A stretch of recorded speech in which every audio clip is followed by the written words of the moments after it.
G'day you good motherfuckers, the Buttsman here, and something strange is happening in the land of Australia. Some horrible shit's going down, alright? Starting with this, ladies and gentlemen, a private school, a prestigious private school for boys that costs $40,000 a year just to go to, has banned laptops because apparently the boys couldn't stop watching porn in class. Apparently online gambling had something to do with it as well, but can I just say this, banning laptops because of pornography is disgraceful, disgusting, and that schools should be ashamed of themselves. The whole reason the internet was invented was for porn. If you argue anything else, you're a fucking idiot. You know what really got me about this story? Because I saw it all over news.com and the Daily Mail was this. The biggest tattletale, dibber-dobbers wear nappy, the best example of someone telling on other students of all time. And it's this guy, this fucking nerd. A former student who graduated from Shaw School, that's the school I'm referring to, last year, reportedly penned an article for the school's newsletter. Jeez, what a fucking pussy killer. Leave some pussy for the rest of us, please. Elaborating on just how frequent laptop misuse, I would argue proper use, amongst his peers was. Students are gambling, gaming, scrolling through social media, watching Netflix, purchasing things on eBay, for shame. Video conferencing with their friends and viewing pornography, all while their teachers are addressing them. I am 5 weeks out from my trial HSC in one of the top classes and this is still happening every day. Oh my fucking God! I didn't know Ralph Wiggum went to fucking Shaw High School, you big fat virgin. Now I'll tell you what, that story's a bit bullshit. I don't really care. These kids are getting $40,000 a year tuition fees paid for by their rich parents. So who gives a fuck about them? But you know what I do give a fuck about?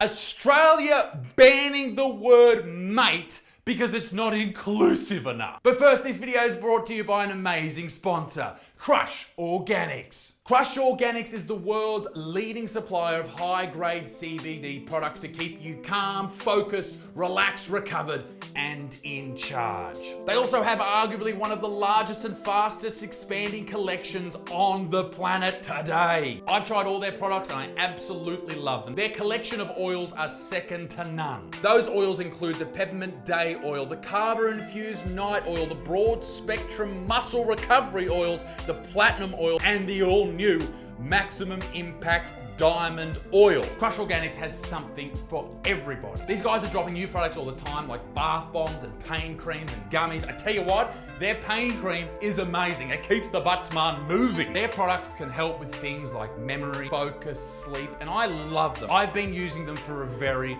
long time. And I tell you what, Crush Organics have got a massive discount code for you legends today. The discount code is MADNESS, spelled exactly like that, and it will get you 45% off. Yes, 45%.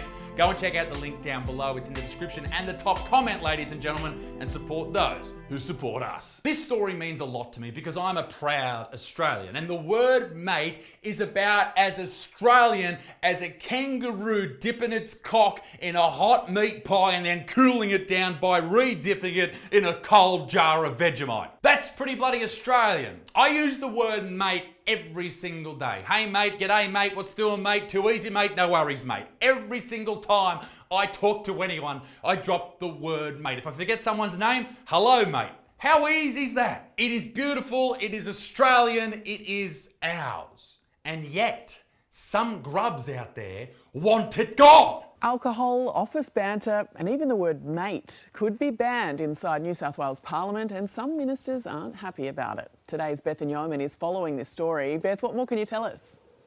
So you're telling me the most dull, boring, annoying, painful shit human beings, politicians, will now be even duller, boringer, and just shitter without alcohol, banter, and fun. This is fucking ridiculous. Workplaces is shit enough without you taking away things like banter. Now, sure, I will say this, some things have happened in the Australian political landscape over the past few years, which would lead me to assume that a lot of politicians aren't so much as trustworthy, particularly when alcohol's involved. But should everything be banned from everyone because of a couple of pieces of shit?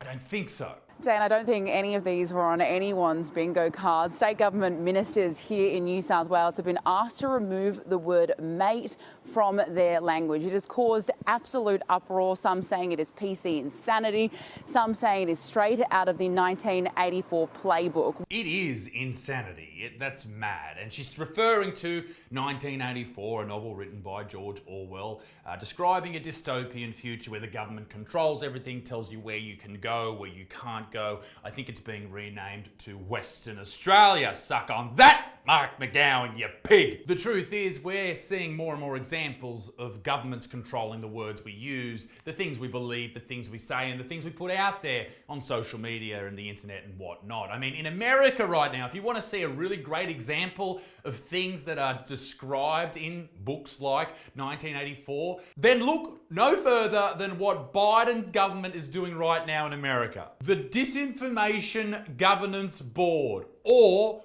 Biden's Ministry of Truth. A group of people that decide what the truth is and what people can hear and can't hear. In Australia, there's something similar happening called the E-Safety Commissioner, which is one lady who decides what can and can't be on the internet. That sounds fair. But anyway, the question remains, why is mate offensive? Now, this advice was given as part of training sessions that took place this week as part of a review into bullying and harassment by the former Sex Discrimination Commissioner. As you mentioned just then, the other suggestions include no drinking in the office space, no yelling at staff, and when inviting people out for lunch or after work drinks, to make sure you include everyone. It is nice to include everyone, okay? It is nice to include everyone from work. You don't want to upset people, but in saying that, sometimes, and I've worked in workplaces like this, you would rather slam your scrotum in a car door than invite Janine from accounts because she is a fucking painful piece of shit. She's a big, dirty, scaly old beast, and I am not inviting her to the Christmas party. Fuck you, Janine. As for the no drinking thing, I sort of get that. These are publicly funded individuals in publicly funded buildings. You know, maybe you shouldn't be on the piss every night. But also, a couple of drinks, who gives a shit, right? If you can drive the car with 2 drinks under your belt, I'm sure you can run the country. As for the no yelling thing, have you ever been to a workplace? You fucking weird fucks, whoever came up with this shit. I tell you where the workplace commission needs to spend a bit of time, rather than looking after the politicians with yelling and shit. Go and spend some time with some men and women in retail. Go and save those poor bastards who are being bullied every day and screamed at by Susie, who's a 2IC and finally has a tiny little bit of power in her life and thinks she runs the fucking world. Fucking shout out to those who work in retail, you poor fucks. I've done it before and it sucks all the dicks in the world. So apparently, according to news.com.au, 2.5-hour modules were run by an external diversity and inclusion consultant. Now that sounds like a fun job, and I can only imagine after that 2.5 hours you would want to jump off Sydney Harbour Bridge. Luckily for us, the taxpayer, it was a good investment because these cost $202,000. Wow. The sessions were aimed at fostering inclusive leadership, unconscious bias, mindful inclusion, gender equality, and cultural inclusion. I'll tell you what, I will host the next session. I'll do it for $150K, save you $52,000, all right? And what I'll tell everyone in that room, I'll say this, okay?